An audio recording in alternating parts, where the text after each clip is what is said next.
moment of prayer. Let every word that comes out of my mouth, Master, become a seed full of life, that it may touch somebody's heart today and bear fruit for you.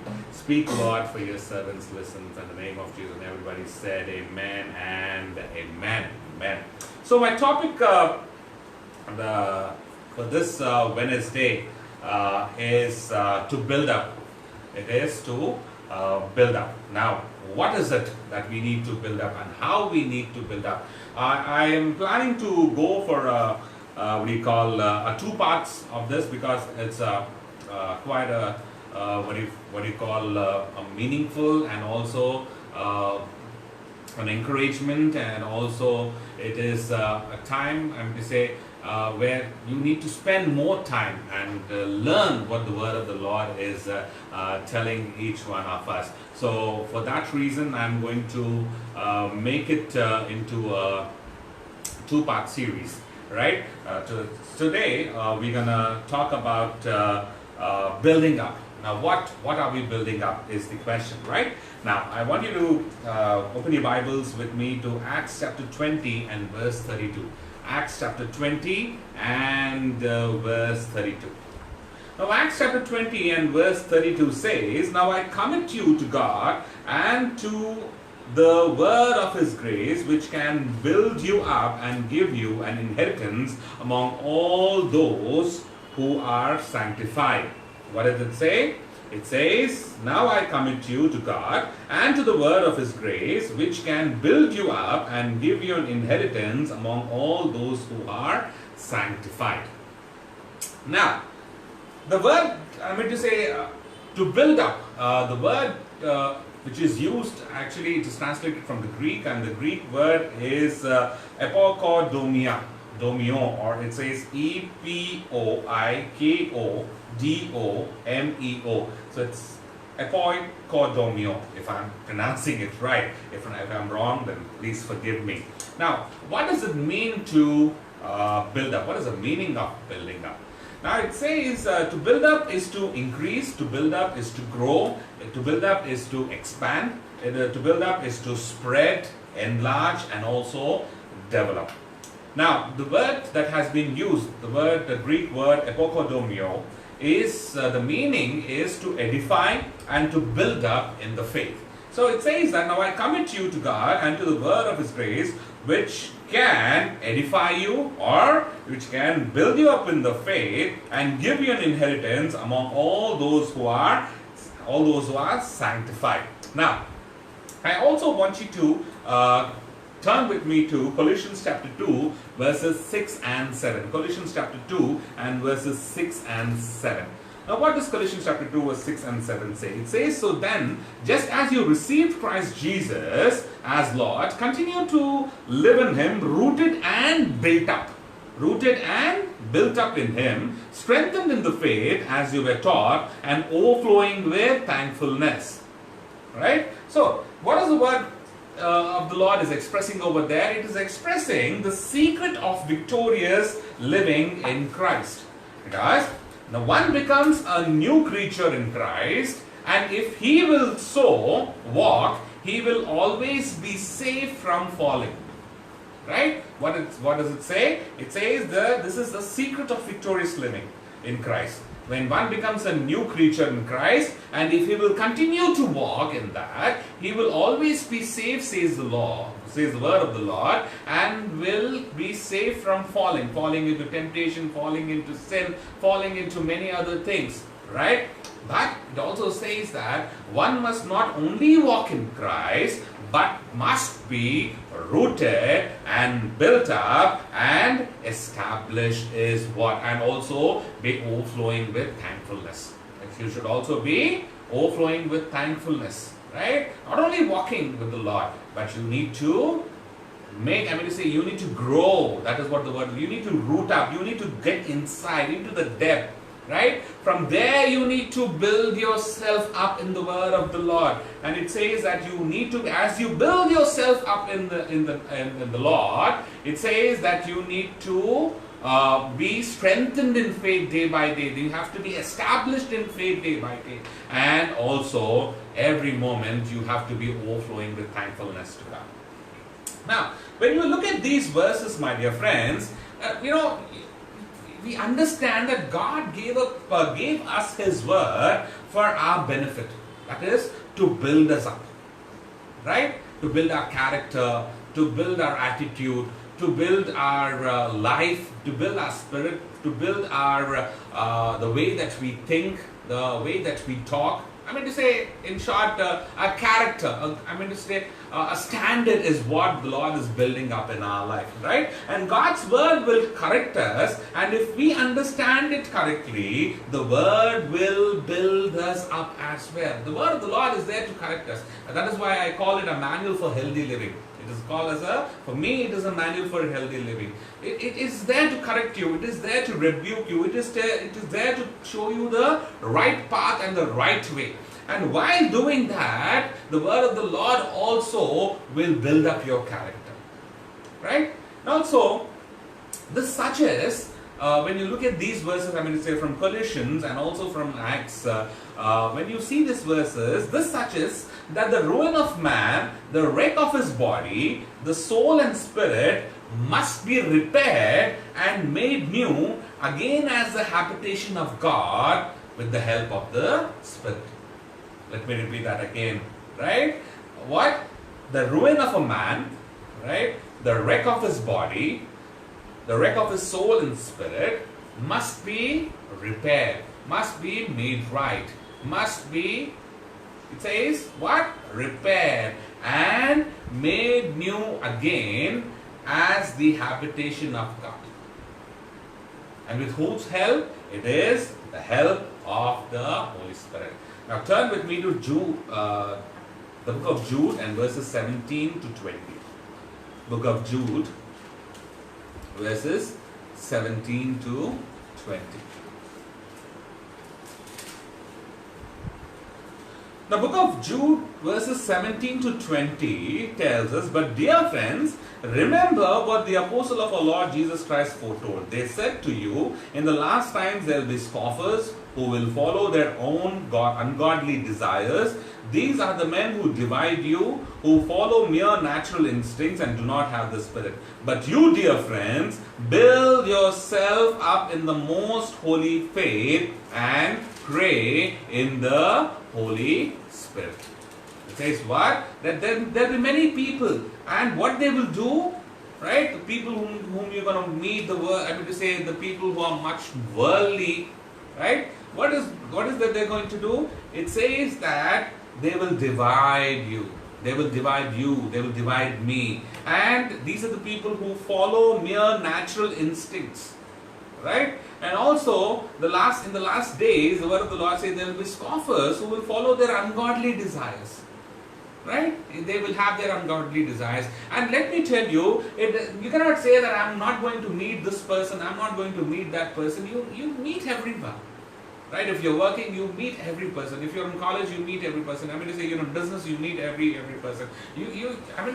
I'm not saying that you're going to judge everyone and say this man is wrong, this person is this person is that, this person is that. But the word of the Lord is telling us, first of all, you build yourself up in your most holy faith and pray in the Holy Spirit so that you will not be affected by those ungodly desires. You will not be affected by those mere natural instincts, and you will not follow them, but you will follow what the word of the Lord teaches us. Amen? Hallelujah? Yes? That we need to follow those. That they'll be there. There will be temptations around us. There are there. We have been there with those temptations. Right? It is not that first time that we are it is not suddenly we'll have temptations or suddenly pray. Probably, suddenly when you are in the Lord, that is the time that you realize that these are temptations. That when you are in the Lord and when you are building up yourself in the Lord, that is the time that you may understand, oh, these are ungodly desires. These are natural things. These are unnatural for me because I am a child of God. I need to keep myself away from this. Right? And if possible, I need to tell others as well that to keep themselves away from this. Oh, why am I? They say it may be. See, what happens is, my dear friends, most of the times we are quick to judge. Right? Don't do that. Don't do that. For the sake of God, don't do that. I mean, I say there's so many times we judge people from their outer appearance, isn't it? Right? But people don't see the greed. People don't see the hatred. You don't see the covetousness. You don't see things. Jealousy. Jealousy is one thing. You don't see pride, right? We call it attitude. Isn't it? Right? We don't see jealousy. They're inside. These are the things which are inside. These are the things that corrupt our body. These are the things that corrupt our spirit. These are the things that corrupt our flesh from inside. It is like, sometimes you look at a fruit, right? You buy a fruit, or you buy a vegetable or something, and suddenly you cut it from outside. It looks very beautiful, right? The facade is so right.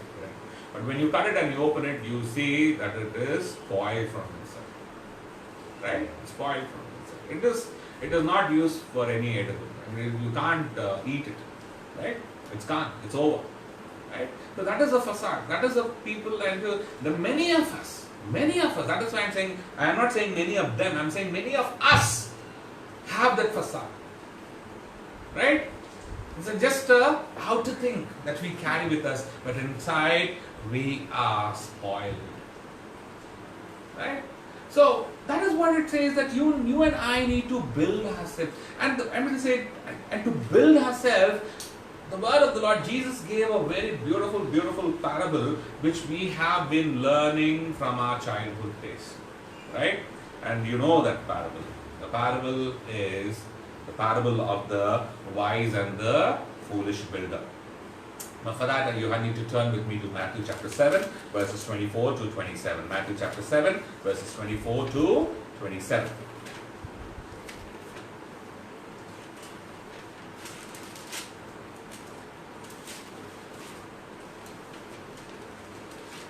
Yeah. So what does Matthew chapter 7, verses 24 to 27 talk about? First of all, let me read it. Therefore, everyone who hears these words of mine and put them into practice is like a man who builds his house on the rock. The rain came down, the stream rose, and the winds blew and beat against that house. It did not fall, because it had its foundation on the rock. But everyone who hears these words of mine and does not put them into practice is like a foolish man who built his house on sand. The rain came down, the streams rose, and the winds blew and beat against the house, and it fell with a great crash. Right?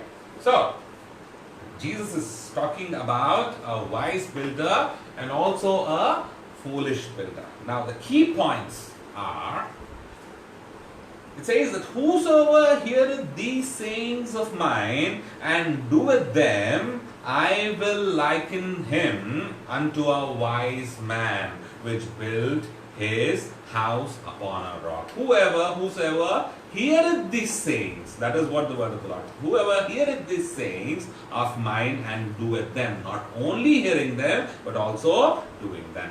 And also, he says that everyone that heareth these sayings of mine and doeth them not, everyone who hears it but not does it, he says, shall be likened unto a foolish man which built his house upon the sand. Right? Now, to understand this message, we need to also see that Jesus is taking that is what I understand. He's taking two similar men. Two men who have been given probably the similar material to build houses. Right? Similar designs or similar workmanship, and most importantly, similar set of circumstances as well. Two similar men, but Jesus chose to call one wise and other foolish. Isn't it? The story illustrates two different results of hearing the word of God. The story, what does it do? It illustrates two different results of hearing the word of God. When you look at verse 24, it says, therefore everyone who hears these words and puts them into practice. The major difference between two men, the wise and the foolish man, was that one put it into practice and the other does not. As simple as that. That is why one is called as wise and the other one is called as foolish. See, it's from knowing the word of God to doing the word of God. Right? That makes us wise. That makes us wise. And also, obedience cannot be taught. It has to be modeled. Right? It cannot, nobody, I mean, it's difficult to teach obedience. It has to be modeled. And the highest expression of stewardship, my dear friends, is obedience itself. Right? Now, the choice is ours over here. Either we strengthen our foundation in the Lord or just concentrate on beautifying the outward appearance. And that is what I was talking about, the facade. That is the principal amount, the principal front of a building that focuses on the street. That is a deceptive outward appearance. That is what it is. Facade. Right? Nobody knows what is inside. Right? And see, the acid test came when there's two kinds of people with two kinds of foundation, two kinds of building, both hit with one kind of flood. And we know the result. Isn't it? This is what Jesus says. He says the rain came down, the stream rose, and the winds blew and beat against that house. There was a flood. There was a situation. Right? And we cannot call God unjust for letting the same flood hit the two homes. No, we cannot do that. We cannot be seeking a storm-free life. Instead, we need to prepare for a storm-proof life. Hallelujah. Right? Now, we cannot call God. You can say, Arey, God knows about it. Arey, you must have done this. It is not the same kind of flood he should have put it. No. When they have been given the same situation, they have been given the same material and everything, probably, you need to understand that they need to take the wise decision in their life. A wise decision is what is needed. And that is why Jesus says, whosoever heareth these words and puts them into practice is called wise. He is called wise. Right? And you need to prepare. Day after day, day after day, day after day, my dear friend, that is what the word of the Lord says. You need to be rooted. You need to be built up in Him. You need to be strengthened in the faith as you were taught, and you need to be overflowing with thankfulness. Right? Isn't it? Right? When you are prepared for a storm-proof, when you are prepared for a storm-proof life, what you do is that means you have been obedient, you have been rooted, you have been built up in the Lord. Now that you have been built up in the Lord, you have been strengthened in the faith. Right? You have been strengthened. You are strengthened in the faith as you were taught with obedience. And because now the storm has hit and it is not affecting you, you're storm-proof now. You're storm-proof. You're not storm-free. Remember that. A Christian life, somebody is telling you, oh, you come to Jesus, oh, you will not have this, you will not go. No, you will go through situations in your life. But the thing is, in every end or every bend of the road, you will always find Jesus. Amen? You will always find Him. And let me tell you, He was with you all through. But because you have focused on the bend or you have focused on the end of the road, that is why you saw. But let me tell you, that was not the end. That was just a bend. You have to just move on with the Lord. God is there. Jesus has been there. Jesus says that I'm not going to leave you nor forsake you. And that is what it is. It is His promise. It is His promise that He is going to be your shepherd and He is going to be my shepherd. But the rule, my dear friends, is that we need to be rooted and built up in Him. And when you are rooted and built up in Him, my dear friends, the word of the Lord says that He will give you an inheritance among all those who are sanctified. And that is the greatest promise and that is the greatest gift that God can give to each one of you. That is an inheritance. That is a possession among all those who are sanctified, all those who are made holy. Hallelujah.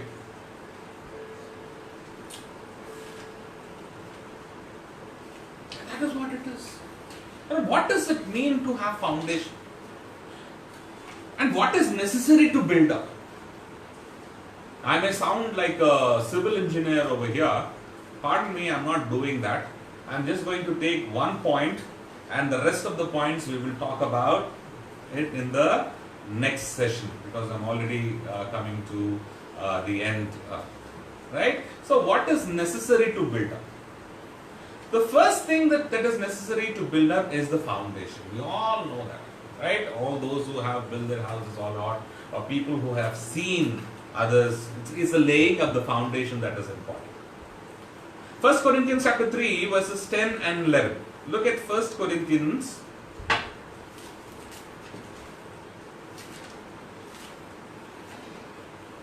chapter 3 verses 10 and 11. 1 Corinthians, why my Bible turning to 2 Corinthians? 1 Corinthians, yes. Very quickly. Verses 10 and 11. By the grace God has given me, I laid a foundation as an expert builder, and someone else is building on it, but each one should be careful how he builds. Verse 11 is the most important one. For no one can lay any foundation other than the one already laid, which is Christ Jesus. Right?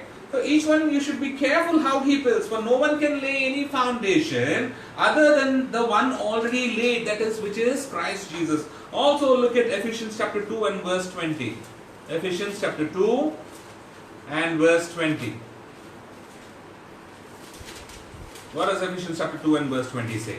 Ephesians chapter 2 and verse 20 says, build on the foundation of the apostles and prophets, with Christ Jesus himself as the chief cornerstone. Or let me read from verse 19. Consequently, you are no longer foreigners and aliens, but fellow citizens with God's people and members of God's household, built on the foundation of the apostles and prophets, with Christ Jesus himself as the chief cornerstone. The strength of the building, my dear friends, as we all know, lies in its foundation.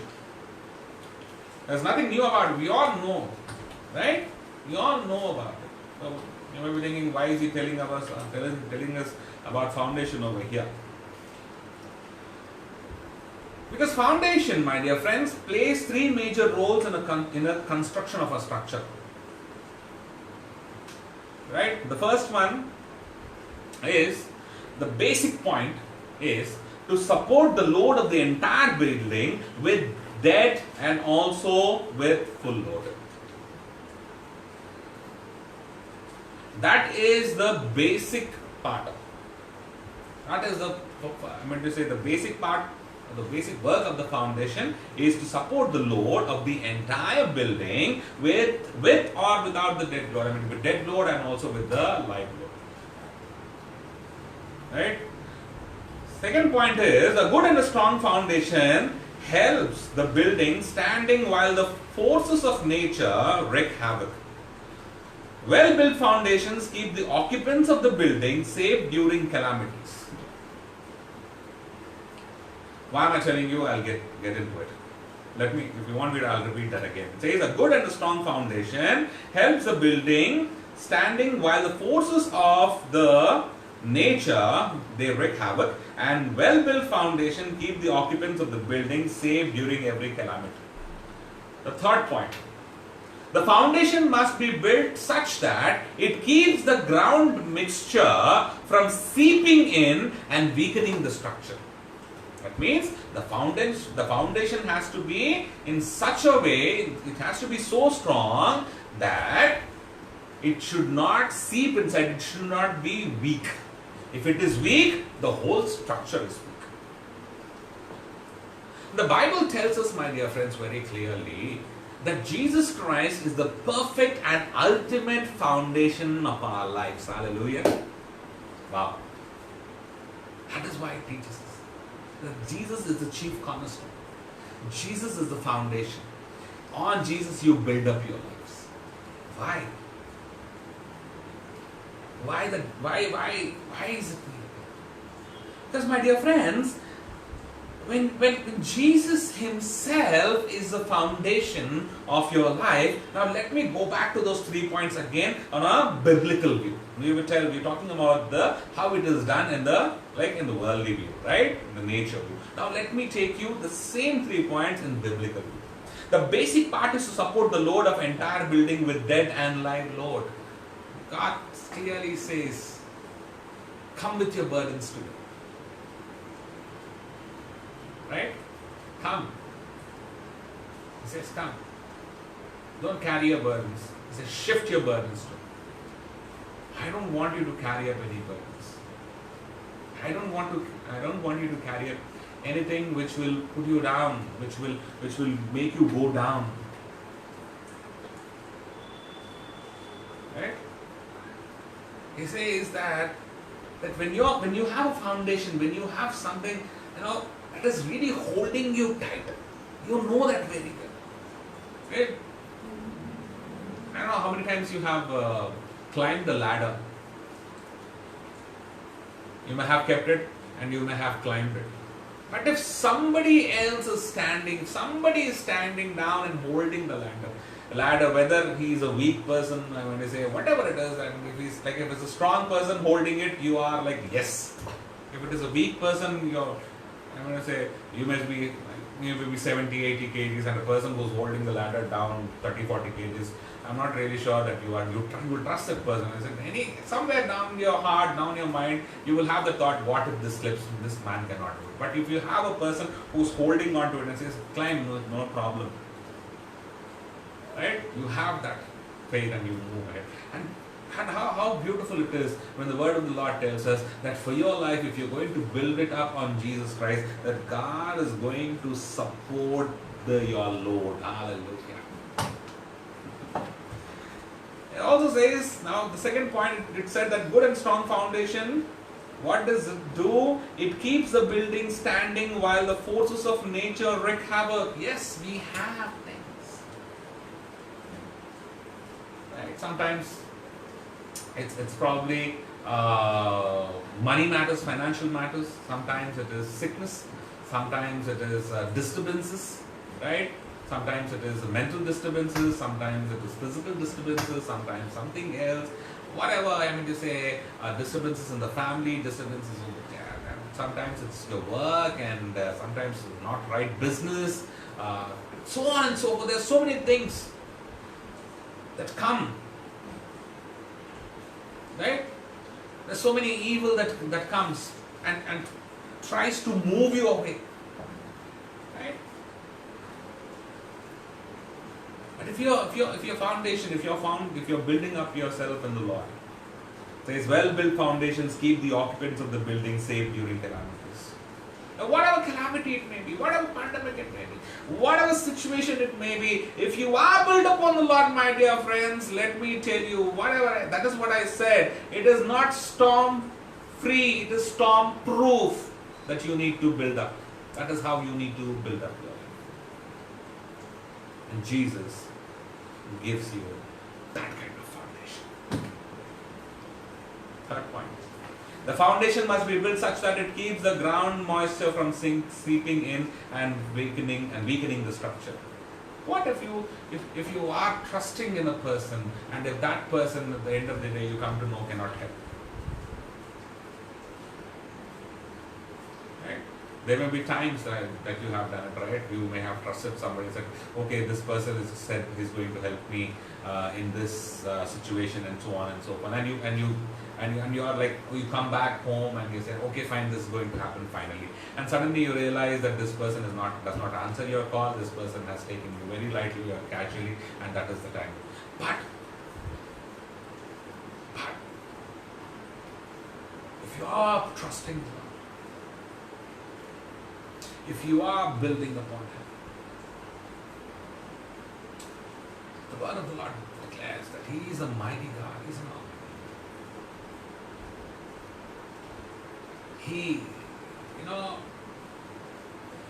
Jesus that you and I believe in, the image of the invisible God. And He has come. In His name is the authority. That is what the word of the Lord says. And He gave us His power through His Spirit. And today, my dear friends, you and me, we walk with authority and with power over every evil. Hallelujah. In Jesus' name is the authority. And you have that power to move forward. And the God you love, the God you serve, the God I love, the God I serve this evening, my dear friends, our Lord and Savior Jesus Christ, the Heavenly Father, that He is not a weak God. He Himself is our refuge. He Himself, my dear friends, is our strength. God, David called God Almighty. He said, "You're my refuge. You're my strength." And His refuge and His strength never failed Him. And let me tell you, if you make the Lord your God, your refuge and strength this evening time, the God Almighty, our Lord and Savior Jesus Christ, if you make Him, He will surely make you, He will strengthen you. He will not let you fall. And that is why, my dear friends, Jesus Christ is the perfect and ultimate foundation for our lives. And today, I'm going to close with that. And we have much more to talk about. We're going to talk about those things next Wednesday. I hope that I'll be able to finish this message. Just a recap of what we have done this evening. Right? What we have done is the word of the Lord telling us to be rooted and also built up. Right? Built up in faith. He teaches us to edify ourselves. He teaches us to overflow with thankfulness. It teaches us that not only walking in the Lord, but also building up ourselves in the Lord is the most important thing. And we also have seen the parable of the wise man and the foolish man, and why they were called wise and foolish. Right? Because, as the word of the Lord says, that whosoever heareth the sayings of mine, these sayings of mine, and doeth them, that puts them into practice, is called a wise man. And whoever hears them but does not put them into practice is called a foolish man. It's called a foolish man. My dear friends, this evening, as we come to a close, let me remind you once again that you and me need to build ourselves so that we can have a strong root of life. You and me need to build ourselves on the foundation called Jesus Christ, so that anything that would come, it will not affect. That it would, the Lord Himself will protect you from everything. Amen? Amen? I hope that was encouraging for you this evening. Right?